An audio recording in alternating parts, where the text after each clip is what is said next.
예수님은 빌라도의 법정에서 사형, 즉 십자가형의 은도를 받고 이제 골고다 언덕을 올라가셨다가 마지막에 십자가에 달리시게 됩니다.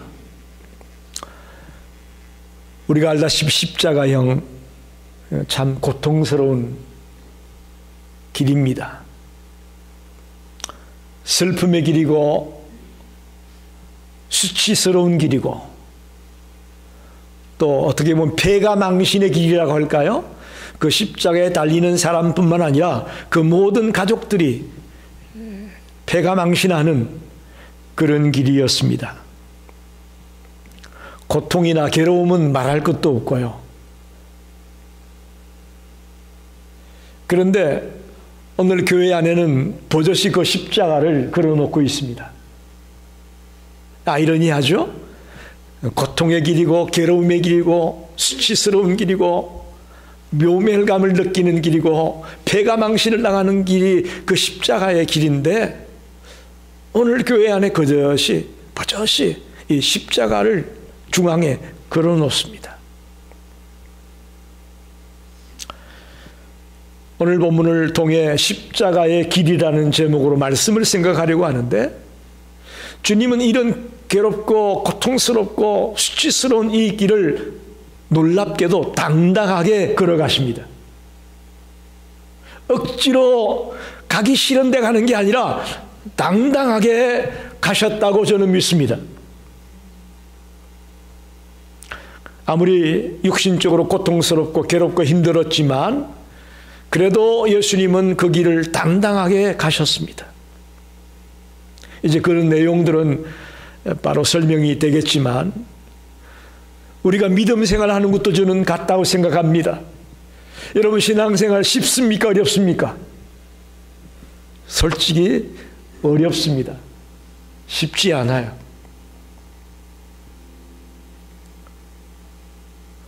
목사로서 여러분을 인도해 나가는 그런 입장에서 생각해 볼 때에 신앙생활이 참 쉽지 않다라고 생각이 됩니다. 그러나 우리가 이 믿음의 길을 걸어갈 때에 비록 힘들고 어렵지만 주님이 십자가의 길을 당당하게 가셨던 것처럼 우리도 이 믿음의 길을 당당하게 걸어갈 수 있게 되기를 간절히 소원합니다. 그게 참된 믿음의 사람들의 모습입니다. 힘들다고 도망가고 낙심하고 포기하고 좌절해 버린다면 믿음의 길을 갈 수 없습니다. 이스라엘의 예루살렘이라는 도시가 있죠. 예루살렘에 가게 되면 라틴어로 비아 돌로로사라는 길이 있습니다. 비아 돌로로사. 비아라는 말은 길이라는 뜻이고 돌로로사라는 말은 슬픔이라는 뜻입니다. 그대로 번역하면 비아 돌로로사는 슬픔의 길이다 그런 말이에요. 이 슬픔의 길이 도대체 뭐냐? 예수님이 사형을 언도받은 빌라도의 법정에서부터 이제 십자가에 못 박혔던 그 십자가가 선 그 장소까지 그 가는 길을 비아 돌로로사라고 합니다. 즉 빌라도의 법정에서 예수님이 못 박혔던 그 십자가가 있는 데까지는 약 800m 정도 되는 거리의 길이었습니다. 가보니까 다 시장통이에요. 시장통의 좁은 길들을 이렇게 걷어가지고 길이 놓여 있습니다. 그걸 비아 돌로로사고 합니다.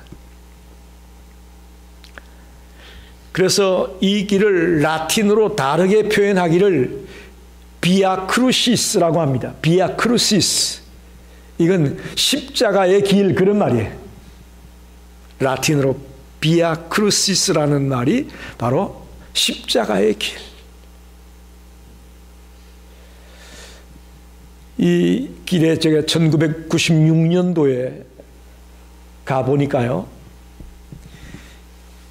성경에 나타난 사건들을 표시해 놨습니다.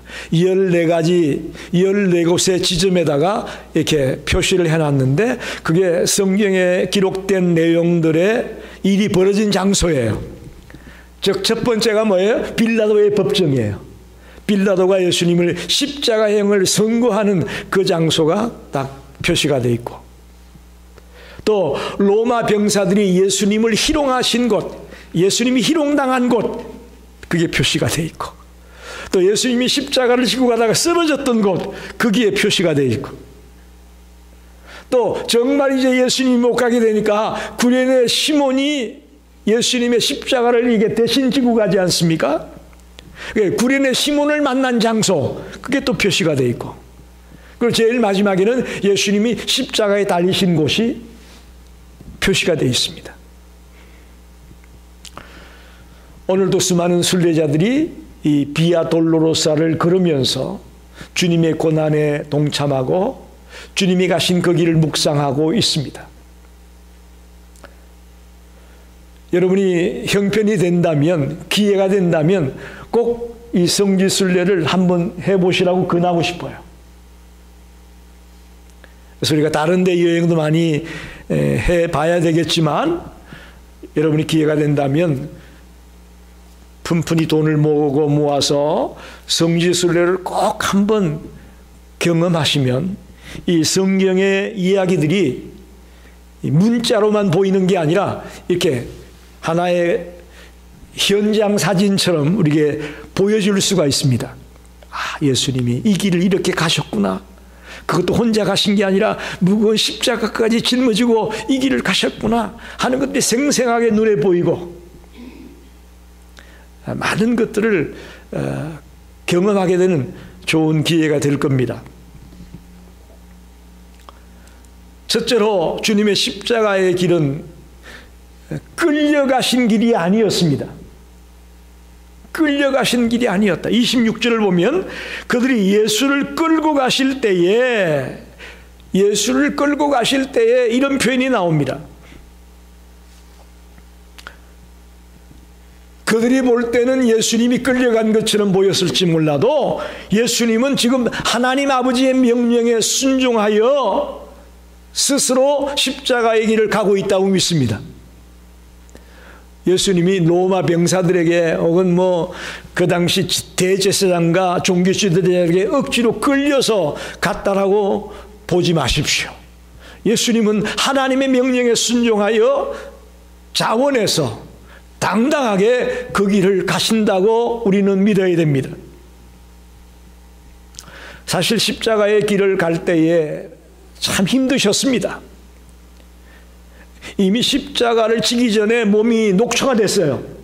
재판받으면서 막 두들겨 맞고 채찍으로 맞고 손으로 맞고 그런 잠도 못 자고 고난을 당하신 그런 상태였으니까 이미 몸이 축 처졌는데 거기다가 또 무거운 십자가까지 지고 가려니 너무너무 힘들고 어려웠습니다. 그래서 다른 사람들이 느끼는 십자가의 무게보다 훨씬 더 무겁게 느꼈을 것이라고 우리는 상상이 됩니다. 그래서 가다가 넘어지고 또 넘어지고 할 수밖에 없었죠. 그리고 도저히 그 상태로는 십자가를 지고 갈 수 없다고 느껴서 지나가는 한 사람을 불러다가 예수님의 십자가를 대신 지우게 되잖아요. 그 사람이 누구죠? 구레네 시몬이다. 구레네에서 이제 예루살렘으로 유월절을 지키기 위해서 왔다가 그 광경을 바라보던 시몬이라는 자, 이렇게 표현되어 있죠. 그래서 구레네 시몬이다. 구레네 사람 시몬이 예수님 대신 십자가를 지고 가게 되는 것입니다. 사실 우리가 생각하기에 구레네 시몬은 어떻습니까? 당당하게 십자가를 졌을까요? 아니면 억지로 졌을까요? 예수님과는 달리 이 구레네 시몬은 처음에는 억지로 진 거예요. 그렇잖아요. 자기가 무슨 잘못이 있어요. 그런데 억지로 그냥 강제로 예수님이 져야 될 그 십자가를 대신 지고 갔습니다. 그러나 성경을 보게 되면 그는 그 경험을 하면서 예수님이 우리의 죄를 위해 대신 죽으시는 유월절 어린 양이구나 하는 것을 깨닫게 되었다고 믿습니다. 억지로 졌지만, 처음에는 자기가 질 십자가가 아닌 것을 억지로 지는 자리에 들어갔지만, 그 십자가를 지고 예수님과 같이 골고다 언덕을 올라가면서 예수님이 온 인류의 죄를 대신 지고 가는 유월절 어린 양이었구나 하는 것을 그는 깨닫고 발견한 거죠. 그걸 어떻게 알 수 있냐면, 로마서에 보면, 로마서 16장 13절에 보면, 주 안에서 택하심을 입은 루포와 그의 어머니에게 문하라. 그의 어머니는 곧 내 어머니니라. 이런 말이 나옵니다. 루포라는 인물이 나와요. 사도 바울이 애정을 가지고 있었던 인물이 루포라는 인물인데, 이 루포가 바로 구레네 시몬의 아들이에요. 그러니까 아버지 시몬의 신앙이 자녀들에게 그대로 연결되어져서 그 집안이 예수 믿는 집안이 되었음을 우리가 알 수가 있는 거죠. 그래서 지금 표현은 예수님이 끌려갔다는 그런 표현이 있지만, 지금 제가 강조하고 싶은 것은 예수님이 끌려간 것이 아니고 예수님이 당당하게 십자가를 지고 갔다고 보고 싶습니다. 사실 이 모든 상황을 주도하는 것이 로마 군인이 아니라, 또 대제사장이 아니라 예수님이 이 모든 상황을 주도해 가고 있다고 저는 믿습니다.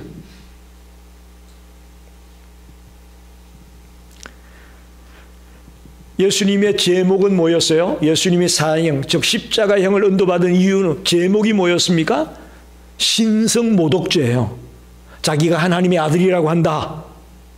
또 로마 황제 모독죄였어요. 자기가 왕이라고 하니까 이거 로마의 황제를 모독하는 거다. 그런 제목으로 예수에게 십자가형을 언도한 겁니다. 그런데 예수님의 이 말이 틀렸습니까? 가짜입니까? 진짜입니까? 가짜입니까? 예수님이 하나님의 아들 맞잖아요. 그죠? 예수님이 이 세상의 만왕의 왕이잖아요. 그러니까 실제로는 신성모독죄가 누구냐? 예수님을 십자가형이라고 언도한 사람들이, 그 사람들이 신성모독죄예요. 만왕의 왕이신 주님을 모독했으니 그들이 모독죄를 지은 것이요. 예수님은 진정 하나님의 본체시요 만왕의 왕이셨습니다. 그렇기 때문에 예수님이 끌려갔다라는 표현은 맞지 않습니다. 예수님의 모든 일의 주도자예요. 주도자.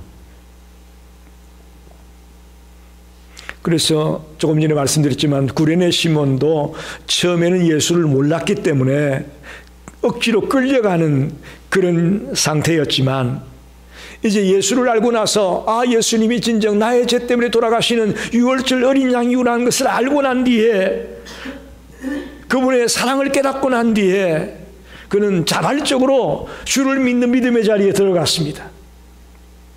우리 성도들에게 당부합니다. 저와 여러분이 신앙생활 하는 것을 억지로 하지 마십시오. 억지로. 내가 오늘 또 안 가면 우리 목사님이 또 나를 싫어하겠지, 그런 생각으로 누구 사람을 의식하고 옆에 사람 생각해가지고 억지로 끌려오는 그런 신앙이 되지 마시고, 정말 주님이 나의 죄를 대신 짊어지고 이 십자가의 길을 하셨는데, 나도 나의 남은 생애를 주님을 위해 살아야 되겠다. 기쁨으로, 자원하는 마음으로, 즐거운 마음으로 신앙생활하는 자가 되기를 간절히 소망합니다. 그런 사람들이 이곳에 한 명이라도 있으면 그 교회는 가치가 있는 교회예요. 여러분, 그 굉장히 중요합니다. 오늘 수많은 메가처치들이 있죠. 수천 명, 수만 명이 모이는 그런 교회들 속에 과연 기쁨으로, 즐거움으로 십자가의 길을 가겠노라고 하는 자들이 얼마나 있을까요? 많지 않습니다. 오늘 주님은 끌려가지 않았습니다. 스스로 당당하게 그 길을 가셨던 것을 기억하며 우리도 믿음의 길을 갈 때에 주님처럼 자원하는 마음으로 기쁜 마음으로 스스로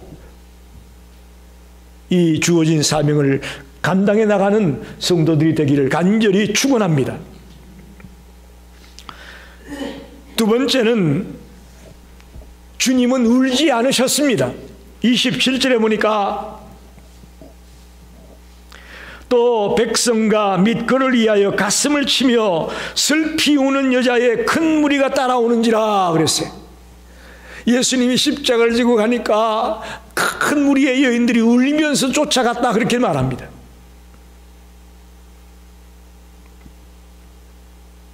사실 성경에 보면 예수님을 따라다녔던 많은 무리가 있습니다. 그들에 대해서 성경은 별로 기록하지 않습니다. 그러나 예수님이 하나님의 아들이라고 믿고 진실로 주님을 사모하는 자들에 대해서는 성경이 설명을 합니다. 그들에 대해서. 특별히 많은 여인들이 예수를 따라가면서 울었다라고 기록되는 표현은 굉장히 우리 마음에 와닿습니다. 모든 사람이 예수를 신성모독죄다, 예수 죽여야 된다, 십자가에 못 박아라 외치는 건 아니었어요. 많은 무리들이, 또 그중에 이 한 무리의 여인들은 예수님의 십자가의 길을 바라보며 눈물을 흘렸습니다. 가슴 아파했습니다. 그런데 오늘 본문에 보면 예수님은 그런 여인들을 위로하고 있습니다. 할렐루야. 나를 위해 울지 말고 너희 자신을 위해 울어라. 예수님은 다시 말하면 십자가의 길, 고통의 길을 가지만 울지 않았다는 거예요. 왜 내가 이걸 져야 돼? 아이고 힘들어 죽겠네, 아이고 괴로워, 그러면서 울지 않았다는 거예요. 28절로 30절을 보게 되면 굉장히 중요한 말씀이 있습니다. 예수께서 돌이켜 그들을 향하여 이르시되 예루살렘의 딸들이 딸들아 나를 위하여 울지 말고 너희와 너희 자녀를 위하여 울라. 보라, 날이 이르면 사람이 말하기를 잉태하지 못하는 이와 해산하지 못한 배와 먹이지 못한 젖이 복이 있다 하리라. 그때 사람이 산들을 대하여 우리 위에 무너지라 하며 작은 산들을 대하여 우리를 덮으라 하리라. 이런 말씀이 나옵니다. 심판날에 대한 경고의 말씀입니다. 예루살렘 함락을 이야기하고 있고 또 인류 최후의 날을 말하고 있습니다. 가깝게는 로마의 예루살렘이 완전히 무너지는 AD 70년경의 사건, 그 예수님이 돌아가신 이후에 벌어진 일이거든요. 조만간 일어날 예루살렘 함락에 대한 얘기와 인류 최후의 날, 이 지구의 종말의 때에 일어날 일에 대한 사건을 말씀하는 것입니다. 그러면서 나를 위해 울지 말고 너희 자신들을 위해 울어라 라고 말씀하고 있습니다. 자기는 지금 죽으려고 가고 있는 그 순간에도 불구하고 옆에 있는, 주변에 있는 수많은 백성들을 생각하며 그들에게 충고하고 있는 주님의 모습을 볼 수가 있습니다. 뭘 위해 울어야 될까? 이게 굉장히 중요합니다. 저와 여러분이 믿음의 눈으로 우리를 보고 우리 주변을 바라본다면 뭘 위해 울어야 될 것인가를 알게 될 것을 믿습니다. 예루살렘의 딸들아 나를 위해 울지 말고 너희와 너희 자녀들을 위해 울어라 하는 이 말의 의미를 마음에 깊이 새기시길 바랍니다. 주님은 왜 울지 않았을까요? 그 힘든 길을 가면서도 왜 울지 않았을까요? 주님은 부활의 승리를 바라봤습니다. 할렐루야. 주님은 자신이 죽음으로 수많은 생명이 살아날 것을 봤습니다. 승리를 바라보고 수많은 생명들이 살아나게 될 것을 바라보는 주님이기에 십자가의 길을 가면서도 울지 않았음을 믿습니다. 저와 여러분이 어떤 괴로운 순간이 있더라도 이 가정이 지나면 승리가 있다, 이 고비가 넘어가면 영광이 있다고 한다면 우리는 울지 않습니다. 할렐루야. 우리가 미래를 보지 못하고 우리의 앞날을 생각하지 못하기 때문에 눈앞에 닥치는 그 일만 생각하다 보니까 불평하고 짜증을 부리고 슬프다고 괴롭다고 눈물을 흘릴 때가 얼마나 많습니까? 히브리서 12장 2절 굉장히 중요한 말씀입니다. 믿음의 주여 또 온전케 하시는 인 예수를 바라보자. 그는 그 앞에 있는 기쁨을 위하여 십자가를 참았다.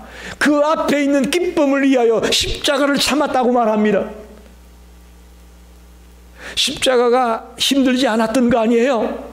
십자가가 엄청나게 힘들고 괴로웠지만 예수님 앞에는 기쁨이 있었습니다. 승리가 있었습니다. 부활이 있었습니다. 영광이 있었습니다. 그래서 십자가를 참아냈다고 말합니다. 우리가 살아가면서 눈물을 흘릴 일이 참 많습니다. 그렇죠? 부모님이 돌아가시고 남편이 돌아가시고 때로는 자식들이 아픔을 당하고 여러 가지 일들, 여러 가지 상황들이 우리가 눈물을 흘리게 만들 일들이 있습니다. 그러나 저와 여러분이 그런 상황 속에서도 마지막 승리의 순간을 생각하며 영광된 순간을 생각하며 그런 슬픔의 순간을 극복해내는 자가 되기를 간절히 소망합니다. 주님은 스스로 당당하게 십자가의 길을 갔습니다. 눈물 흘리며 가지 않았습니다. 왜? 승리를 받고 영광을 받기 때문입니다. 바로 앞에 닥칠 그 승리의 순간, 부활의 승리와 영광의 순간을 생각했기에 울지 않았습니다. 우리 모든 성도들이 지금 힘들고 어려울지라도 그 승리의 순간을 생각하며 그 영광된 날을 생각하며 울지 말고 당당하게 달려가게 되시기를 간절히 축원합니다. 마지막으로 주님은 십자가의 길을 죽으러 가지 않았습니다. 이해가 안 되죠? 예수님 십자가에 달려서 죽으실 텐데 죽으러 가지 않았다니.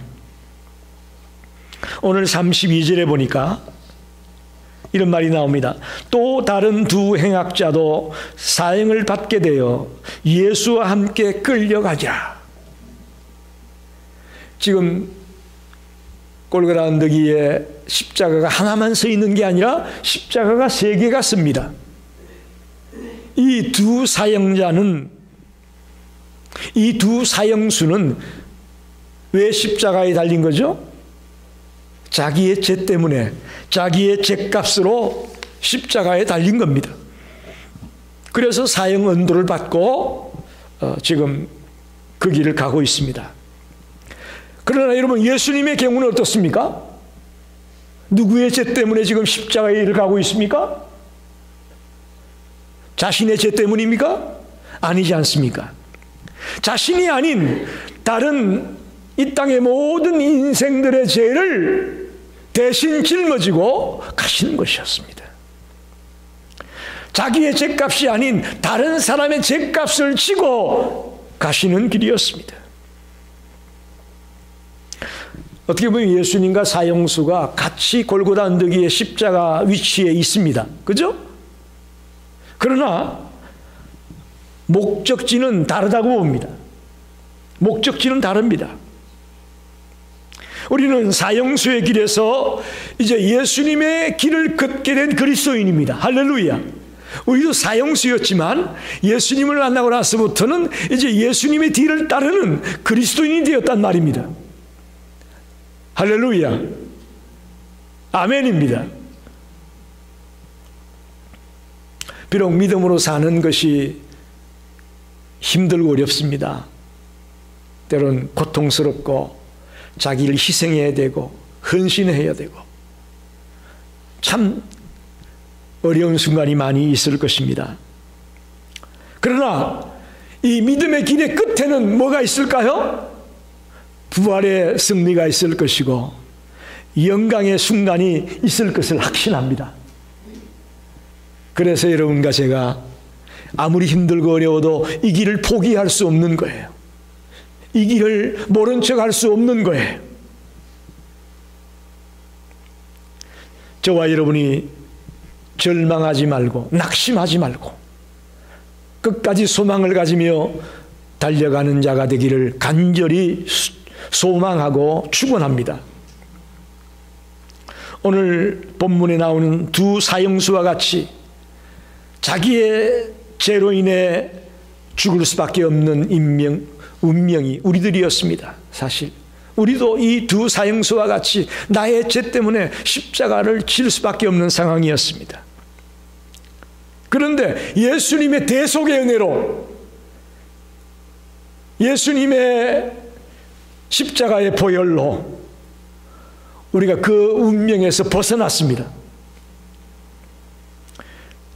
이제 우리는 생명의 은인이신 주님에게 감사하며 남은 생을 사는 자가 되기를 소망합니다. 제가 자주 쓰는 예하지만 여러분이 횡단보도를 지나가고 있는데 신호를 위반한 차가 막 달려오는 거예요. 그런데 뒤에 있는 사람이 그걸 보고 쫓아와서 나를 확 밀쳐내고 자기는 빠져나오지 못해서 그 사람이 치여 죽었어. 그러면 우리가 남은 생을 어떻게 살아야 되겠습니까? 나 때문에 나를 살리려고 죽은 그 사람 늘 생각하면서 정말 생명의 은인으로 알고 그의 가족들과 그분과 연관된 일들을 생각하면서 우리가 헌신하며 살려고 하지 않을까요? 그게 정상적인 사람 아닐까요? 예수님이 바로 그런 자예요. 내가 죽어야 될 그 장소에 그 십자가에 예수님이 대신 죽으셨잖아요. 그 대속의 은혜를 생각하면 우리 남은 생을 어떻게 살아야 되겠습니까? 우리의 모든 시간, 우리의 모든 재능, 우리의 모든 물질, 우리의 모든 것들을 주님을 위해 드려도 아깝지 않은 거예요. 그게 정상적인 사람이에요. 근데 우리는 조금 지나면 잊어버리잖아요. 그죠? 조금 지나면 잊어버립니다. 조금 힘들면 잊어버려요. 말씀을 정리합니다. 우리는 평생을 십자가를 묵상해도 그 십자가를 직접 지고 가신 예수님의 마음을 다 헤아릴 수 없습니다. 어떻게 생각합니까? 동의하십니까? 암병에 걸린 사람들 직접 자기가 경험해 보지 않고서는요, 안 걸렸을 때, 자기가 걸리지 않았을 때 절대 그 사람들의 마음을 헤아리지 못한다고 얘기합니다. 맞는 말이에요. 우리는 십자가 져보지 않았으니까 정말 십자가를 직접 지고 그곳에 가서 못에 박혀 달리신 그 주님의 마음을 우리는 아무리 묵상하고 아무리 생각해도 다 헤아릴 수가 없다는 거예요. 맞는 말입니다. 주님의 그 사랑, 주님의 그 헌신, 희생을 우리는 다 이해할 수가 없습니다. 특별히 우리에게 생명을 주시려고 정작 자신의 생명을 십자가에서 죽였다는 사실이 아무리 생각해도 인간의 머리로는 이해가 안 되는 말씀이에요. 이해가 안 됩니다. 십자가는 죽음보다도 더 강한 사랑을 우리에게 보여주는 장소입니다. 할렐루야. 예? 주님이 자기 목숨을 버려서라도 우리를 살리고 싶어하는 그 주님의 엄청난 사랑을 보여주는 장소가 십자가라고 해요. 그 십자가의 길을 주님은 끌려가지 않았다는 것을 기억하십시오. 당당하게 가셨습니다. 주님은 눈물을 흘리며 슬퍼하면서 그 길을 가지 않았습니다. 오히려 눈물을 흘리는 여인들을 위로하면서 승리의 순간을 바라보며 영광된 순간을 바라보며 당당하게 가셨습니다. 그리고 죽으려고 십자가의 길을 간 것이 아니었습니다. 살리려고 십자가의 길을 가셨습니다. 하늘의 미랄이 땅에 떨어져 죽으면, 땅에 떨어져 썩으면 많은 열매를 맺는다고 하지 않습니까? 주님이 십자가에서 죽으셨기에 오늘 수많은 생명들이 살아날 수가 있었습니다. 주님이 걸으신 십자가의 길은 죽음의 길이 아니라 생명의 길이었습니다. 생명의 길이었습니다. 겉으로 보기엔 고난과 아픔과 절망과 슬픔의 순간이었을지 모르겠지만 아닙니다. 십자가의 길은 생명과 부활과 승리와 영광의 순간이었습니다. 저와 여러분도 주님처럼 당당하게 이 십자가의 길을 걸어갈 수 있는 복된 성도가 되시기를 간절히 축원합니다. 기도하겠습니다.